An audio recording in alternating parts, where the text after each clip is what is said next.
Hey folks, and welcome to Nioh 2. I am very excited to start this game again. I have played it already on the PlayStation 4, gone through it quite extensively, but now that it's out on PC, I decided, hey, why not? It is one of my favorite games of all time, so why not play it again? So I've gone ahead and just started a new game to test things out with the options and whatnot. I've definitely lowered the volume because, as usual, the volume is just very, very loud for the recordings. But once you do start a new game, there will be quite a few cutscenes, and I want to include the cutscenes, so I will catch you after the cutscenes end.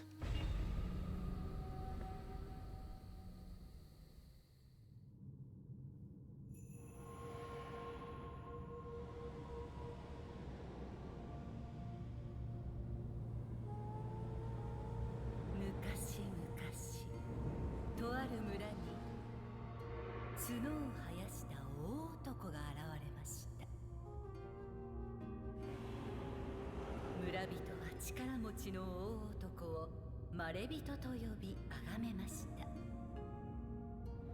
しかし次第に恐れられ、ひどい目に遭ってからは人々を襲い始め、ついには鬼と呼ばれました。そこである若者が鬼に立ち向かいます。若者は黄金色の石をたくさん集め、キラキラと光り輝く不思議な刀を手に入れました。そして誰も倒せなかった鬼をその刀で切りました。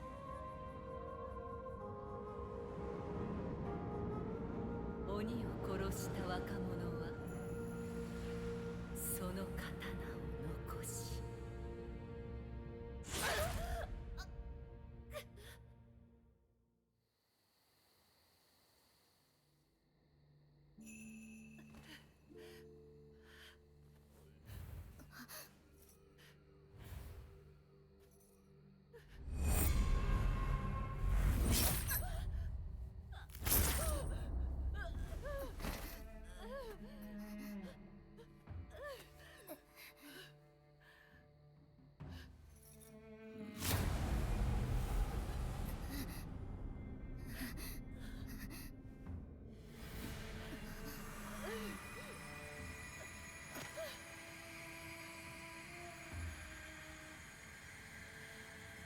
強く生きるのです。強く。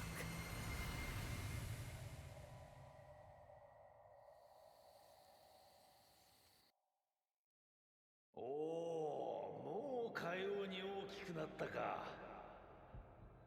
はい。どのような子が生まれてくるのやら。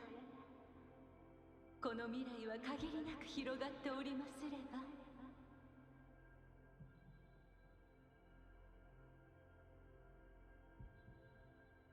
And we are at the character creation screen. Now, I've gone ahead and already created a character, and I saved the settings as a preset. You can do this in this game, which is awesome. But just in case you are interested in the character creation, there are a ton of options. The base, you can select the gender. For each gender, there are several presets. You can change the stances, the baiting action, don't worry about it, we'll see it. Skin color, the face skin type. You can fine tune certain things like the eyes and the nose and the mouth and whatnot. You can obviously also change the hair color and whatnot. いやいや And お前 finally, you にこ can そ change 認め the るよ yokai form. 愛しい俺 Uh, の in the game, you will see that you can become a yokai, which is a demon. And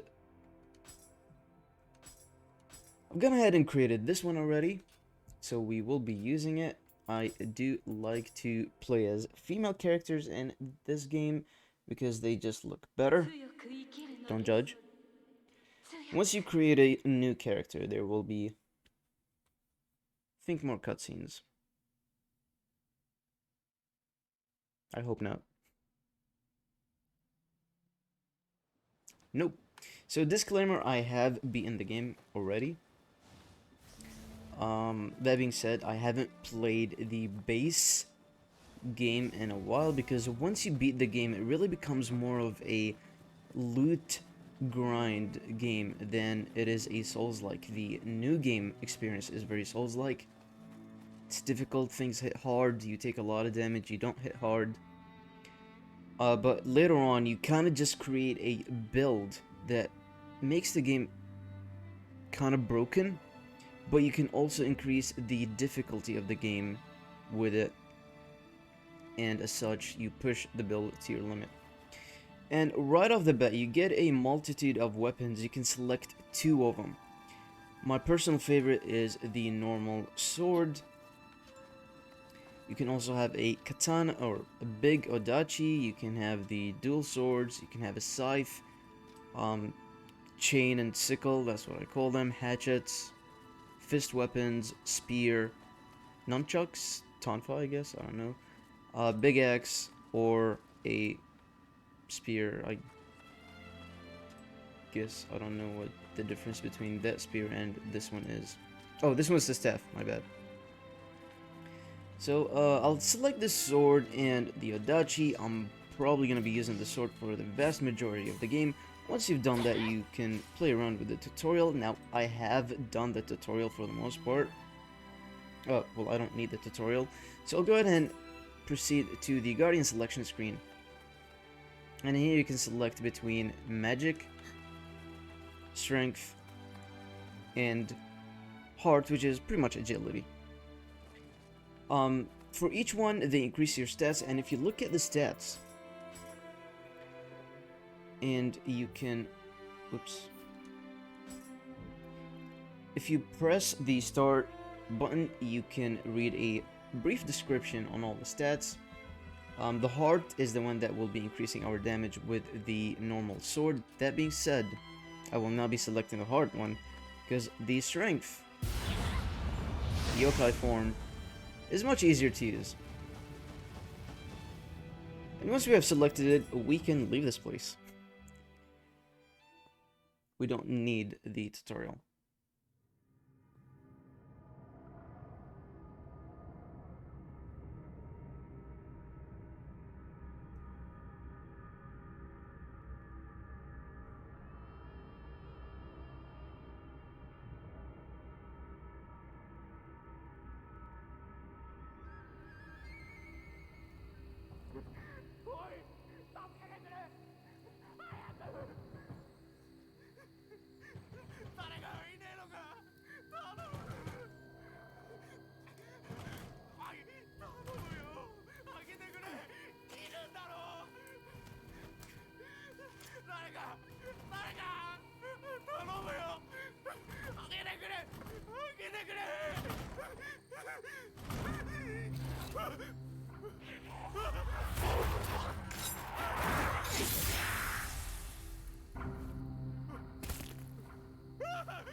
Alright, and we see how badass our main character is.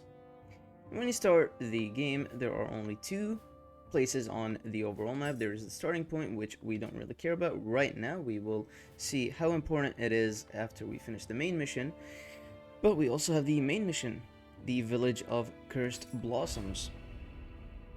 So we'll go ahead and start this mission and get introduced to a lot of mechanics as well as a lot of the basic enemies in the game.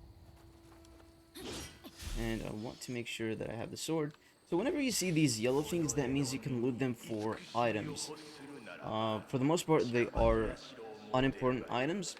If they are big, the yellow orbs, that means it is a key item though, so those you need. And we unlock the first shrine, and it gives us the ability to level up something, and we will level up the heart, because that increases our damage. Shrines are checkpoints. Basically, when you die, you respawn at them. I don't want to outline what my goal is for this playthrough. I plan to do all the missions, basically go for a 100% completion without grinding too much. So I will not be doing any grinding off the camera, hopefully. What I'll be doing is, if I die to a boss, which will happen, then I will cut the content in between, just basically running back to the boss as well as any other failed attempts, and basically just have the first attempt on a boss as well as the successful one. And right after we kill the weak enemy, we find this big guy, and you don't really need to kill this guy because he is overly tuned. That being said, why not try, right? Worst case scenario, we'll die to him.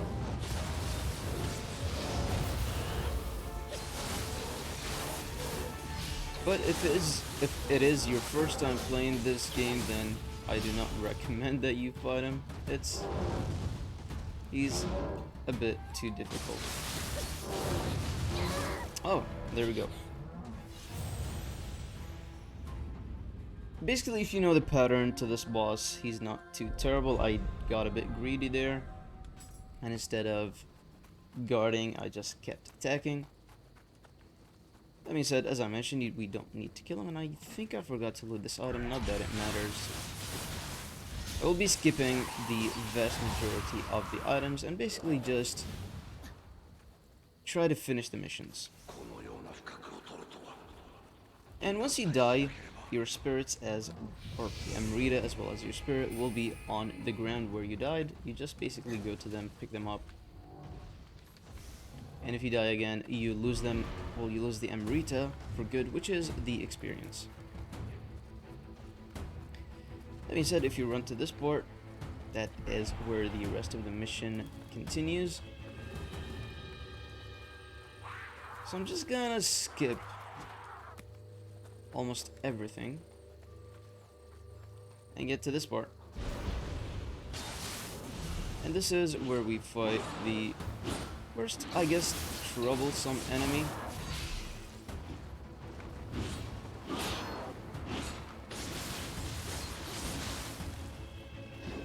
It shouldn't be too terrible. Once you get used to the patterns, he has that one attack and then follows it with a stab. If you attack the horn, if you break it, you will stagger him. Well, not stagger him, but do a good damage to his break gauge. And once you break an enemy, that means they will flinch with every attack. So if their HP is glowing red, that means you should go on the offensive. That being said, he did dodge my attack and I was a bit low on stamina, so I did not do that. I should have dodged that attack.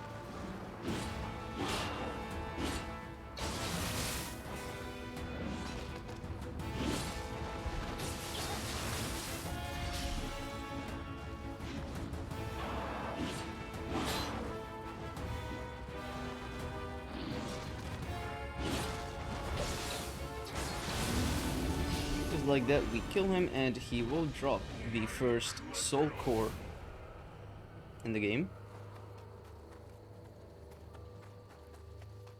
And the soul core on its own is useless until you get to a shrine. Once we get to a shrine, what we do is we pray at it to reset the enemies. We can also, no, not change Guardian Spirit. We can level up. I'll go ahead and increase the heart just for more damage. And actually, you keep the soul core until the end of the mission, so it is still useless until we finish the mission. Once we finish the mission, we can attune the soul cores. And in here, this is a shortcut that we will unlock in a second. The way to go around this is to go from here, break these boxes, go around,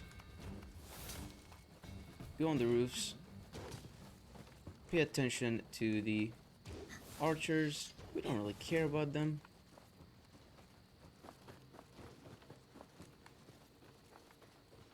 And obviously there are other ways. This is just the way I go. Okay, I was not expecting that to hit. Not a problem. It's a short run back. It is aggravating though when you get hit just at the tip of the attack. I was really hoping that guy wouldn't hit me. But similar method. And this time, instead of dropping right behind him, I will drop a bit here, because right at the door there is an enemy. So if the two gang up on me, can be a problem. And whenever you see this black fog, that means there is a yokai. So we'll go ahead and open this shortcut just in case we die. I don't think we will. Hopefully not. But, well, what do you know? We almost died.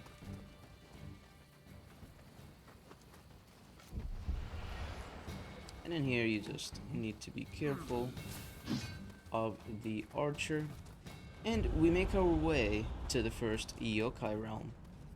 Yokai realm means that you get decreased stamina regen, and enemies in general are way more aggressive.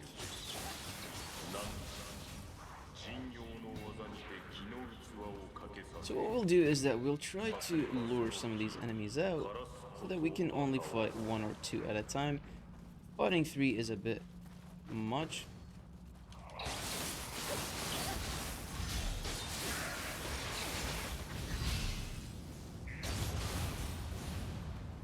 So we killed the first one.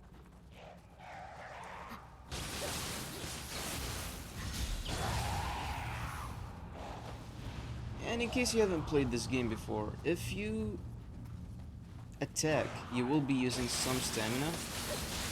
But if you look at the green bar, which is the key and the equivalence of stamina, whenever you attack, there is a red part. That's 80 to 90% of the cost of the stamina. If you press R1, right when the blue gauge, as you can see, right when the blue gauge is almost full, you will regain most of your stamina, and that is what is called a perfect key pulse. If you do it before that, it's just a key pulse, and it's kind of a key technique in this game, because you will be needing to do that for a lot of fights. Otherwise, stamina will be an issue, as well as the yokai run will just be nigh impossible.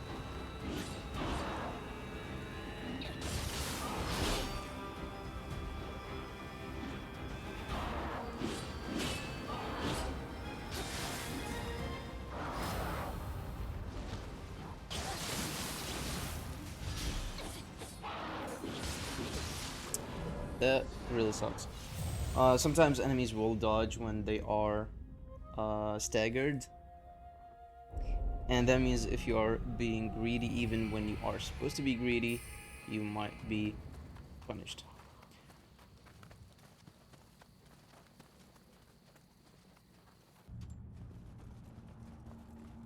Try our luck again.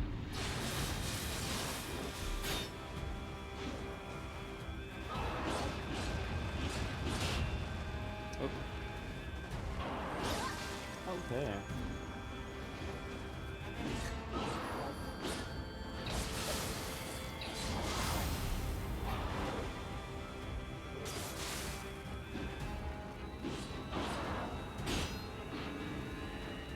Definitely missed time in my dodge on some of these attacks, and I'm losing stamina effectively by guarding them rather than dodging them.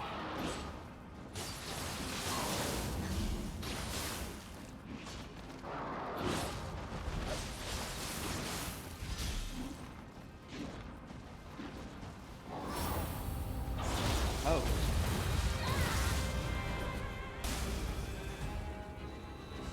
right. This seems like a promising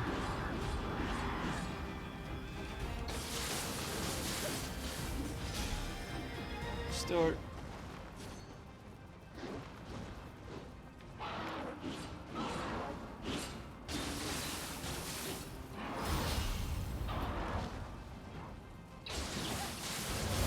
Cool. Now, the saddest part is that it was a completely optional enemy.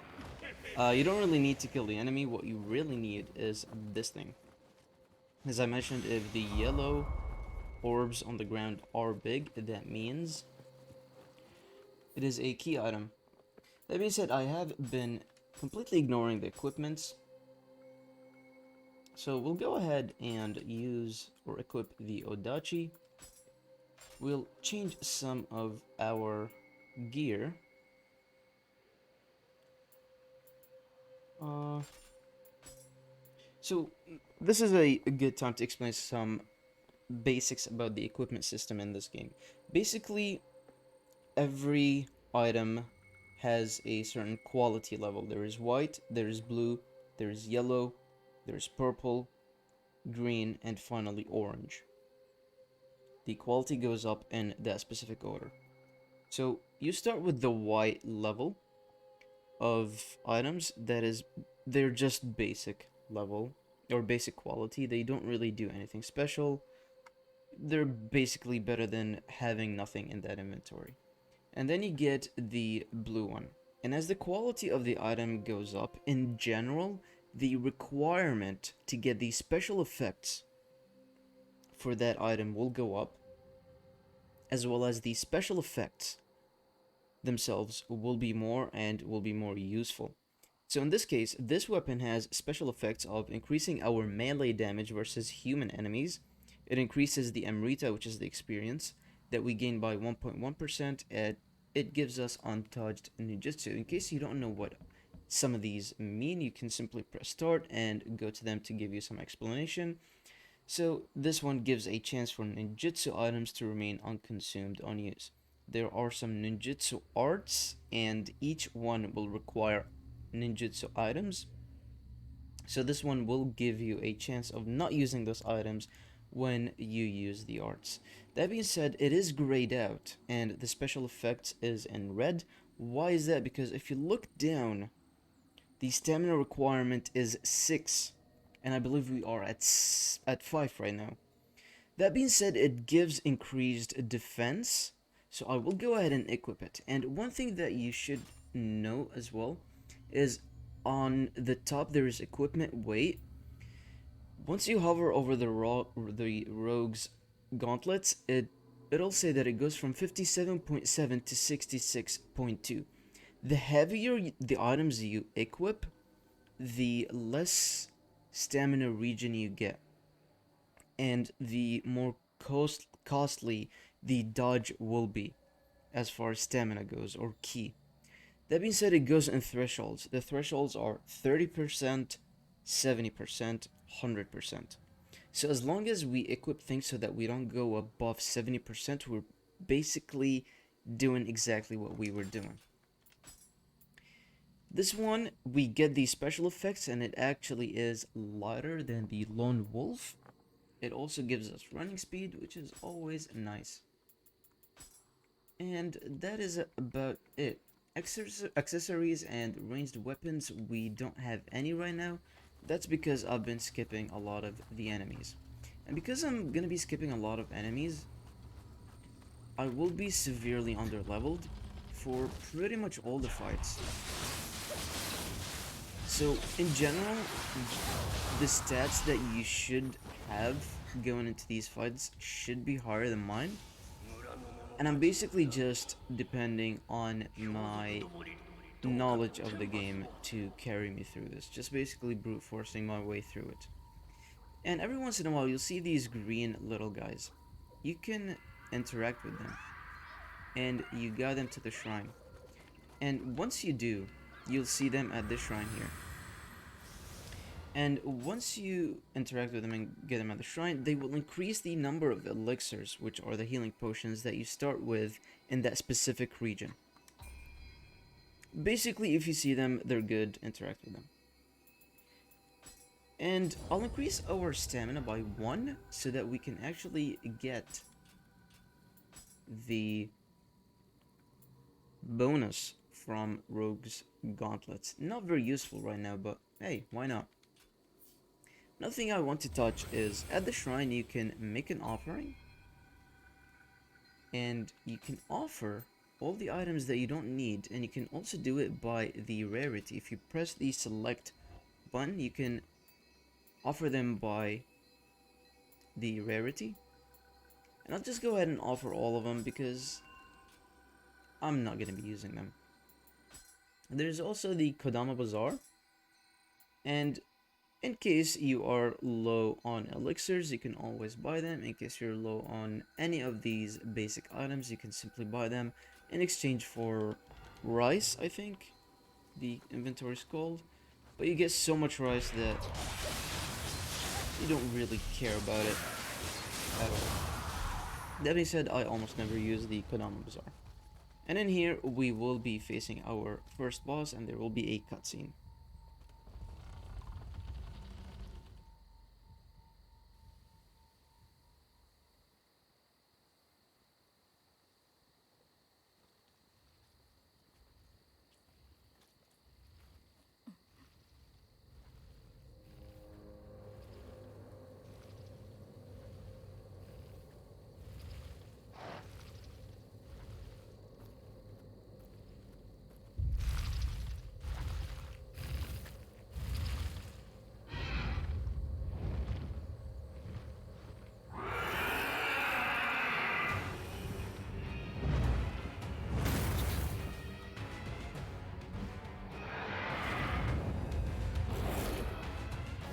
Cool. So our first actual boss is a zombie horse. And he managed to grab us. Alright. So this might look like, or might look similar to the boss that we skipped. That's because they're basically brothers.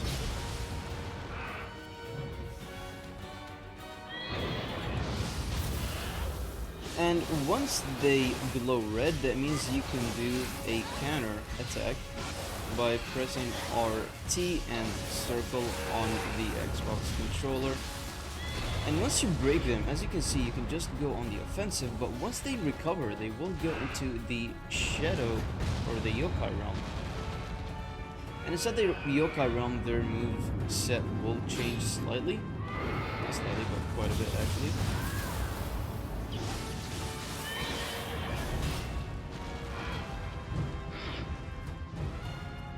And of course, the stamina regen will be slower, so we need to play a bit more defensive in here. And fortunately, I am running low on stamina.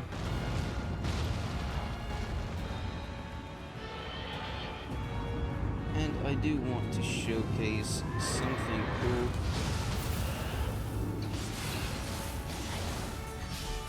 But once you break them inside their Shadow Realm or Yokai Realm, you can also do more damage to them to basically completely stagger them and bring them back to the normal realm. And even though this is unnecessary, I do want to showcase it. If you press Y and B, you get the yokai form. And when you are in the yokai form, you do not take damage to your HP. Any damage you take will basically just reduce the duration of your yokai form. And I'll just go ahead and sprint. And this guy, you need to finish him off with an execute, and that is the Y button.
And we meet our buddy Tokichiro, who will be very prominent in the story, as well as we pick a bunch of items.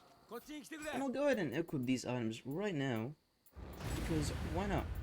We got a pretty big upgrade to our normal sword. We did not get any ranged weapons, unfortunately. We also got this helmet, but as you can see, if we put it on, our equipment weight will go up to 71.2%, and it is highlighted in yellow. We do not want that. 70% is a no-no. This one increases our defense, but we will not be able to get the special effects. Not that we care about it. Defense is probably way more useful at this point in the game. Finally, we get these boots. I'll just go ahead and put these on for defense. Once we speak to him, we will be able to finish the mission. One thing to note is that there is... Oh. 待ってたぞ。あの文読んでくれたんだ。俺は藤吉郎。お前の名は？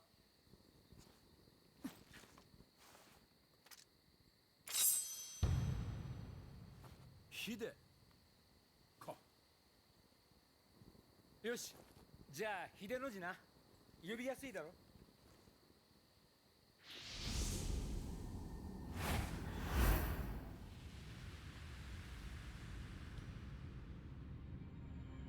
知恵を頼りに霊石を売り歩く俺にはいつしか猿が取り付いた。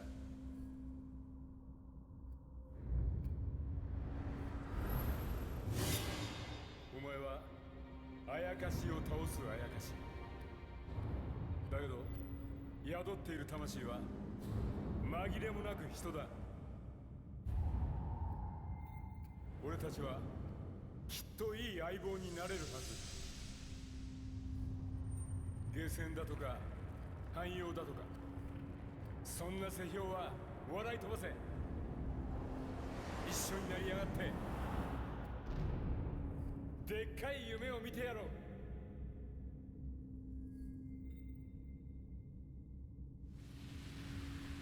Alright, we got our first... Oh, wait, I thought it was over. さあどうする？よし、どうせ行くとこないんだろ。来いよ。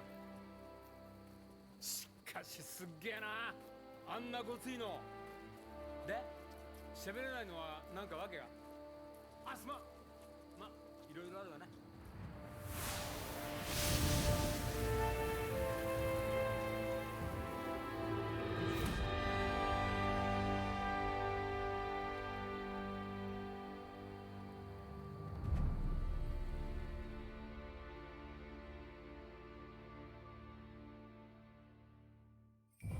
Alright, we got our first non-starting Guardian Spirit, and I will dive more into this later on. Right now they are not very important, but every time you pick up a Guardian Spirit, you will get a little flashback of a story that relates to them.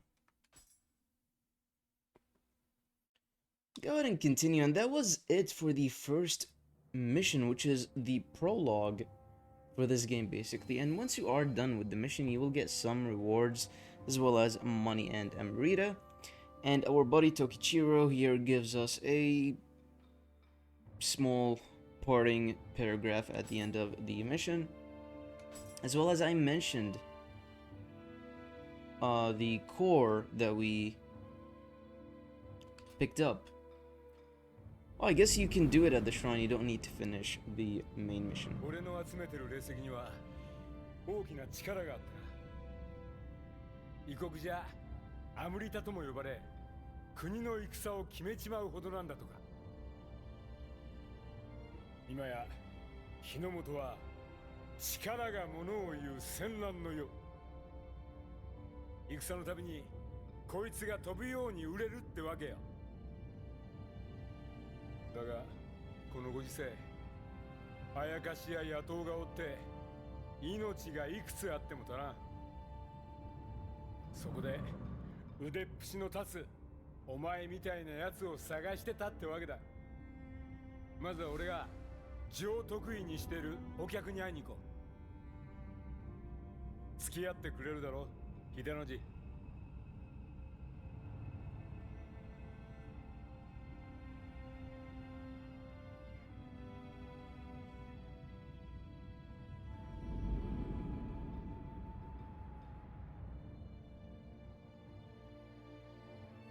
Alright, so we unlocked a main mission and a side mission. The side mission is in black and white, the main mission is in red and white. I tend to do the side missions first and then the main mission. Also for each mission there is a recommended level. For the side mission it is 9, for the main one it is 10. You don't need to follow these exactly. You can be level 6 and do the recommended level 10. That's fine. Think of them as more of a sorting mechanism for the missions, basically telling you that the level 9 one will be easier than the level 10 one.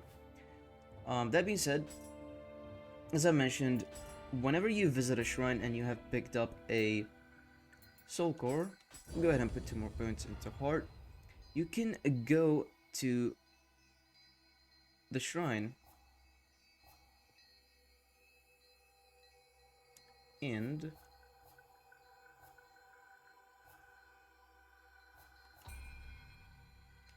I think I'm missing something. That's fine. You can equip a soul core.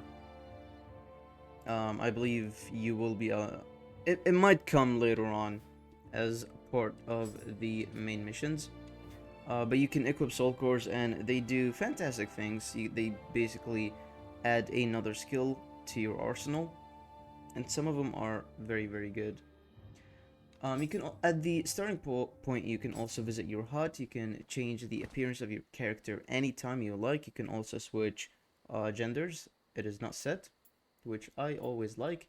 In the storehouse you can store items. You have up to 4,000, I believe. 600. No, it is 4,000. You can carry 600 items. You can store 4,000 into the storehouse. You can manage equipment sets, which is amazing, because late game it is all about builds, and the equipment sets will let you switch builds very quickly. You can view illustrations, change the HUD, and check deliveries. Not very important. But you can also visit the shrine. You can make offerings, and we picked up a bow at the end of the mission, so I'll go ahead and equip that bow, because bows are useful. But besides that, you can offer any useless items. You go here, you press select, and I think I may have gone through that already. But anyway, as you can see, we got 20 divine rice, which is useful for the Kodama Bazaar, as well as 1 extra elixir. And any extra elixirs you have will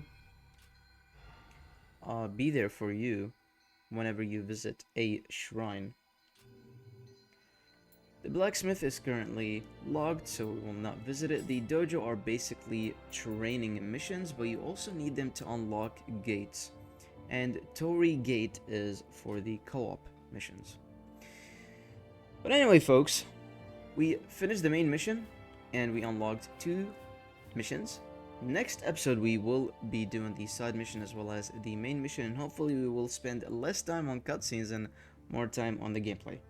That is it for the first episode. Thank you for watching, and I will see you in the next one.